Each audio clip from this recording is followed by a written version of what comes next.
The Berlin Wall. Life on the other side of the Iron Curtain and Berlin Wall was far from easy. When the wall came up in 1961, a sixth of the East German population had already moved west. This was 3 million German citizens. Those that stayed on the east side lived in mass poverty and starvation. The economy was depressed by the loss of so many educated professionals and the looting of the city by the Russians. Most buildings were drab, gray, and nearly identical to each other. Many people were starving, and over 200,000 lived on the war-crumbled streets. Those who lived in the East remember those years as a time of shortages, being spied upon, and feeling trapped. The Stasi, the feared secret German police force. The communist forces of the eastern side of the wall were brutal and very secretive. The Stasi were incredible at keeping information on everyone in East Berlin. Thousands of files, phone recordings, and messages were all kept on file for many people that lived in East Berlin. The Force Group has been described as one of the most effective and repressive intelligence and secret police agencies to have ever existed.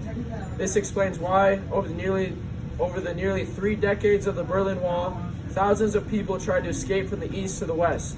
And while the Cold War never resulted in direct military conflict, 140 East Berliners were shot trying to cross the wall by the Stasi and the communist military.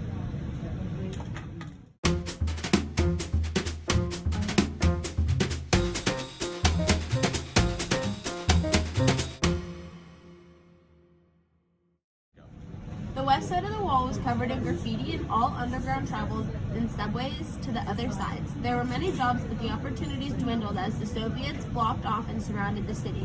The Soviets walked in Berlin in hopes to secure the Berlin city underneath Soviet control. The western side of Berlin was able to survive because of the Berlin airlift giving food and fuel through the Soviet control.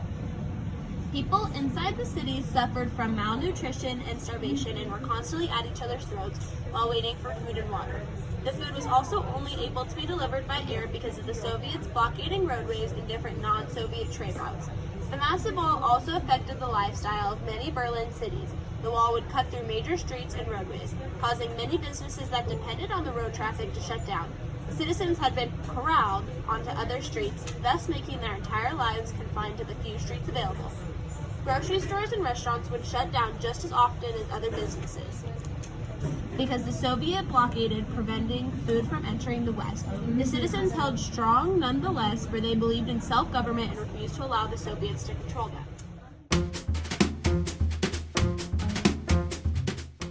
East and West Berliners flocked to the wall, drinking beer and champagne and chanting, "Open the gate." That sparked a mass party between all the Berliners, and the celebration lasted for over 2 weeks as families and friends were rejoined. The reunification of East and West Germany was made official on October 3rd, 1990, 1 year after the wall came down. The wall fell on November 9th, 1989, 2 years before the USSR fell. The total number of people that were successful in escaping the wall were in the 5,000s. This 5,000 included some 600 border guards that wanted a better life for themselves.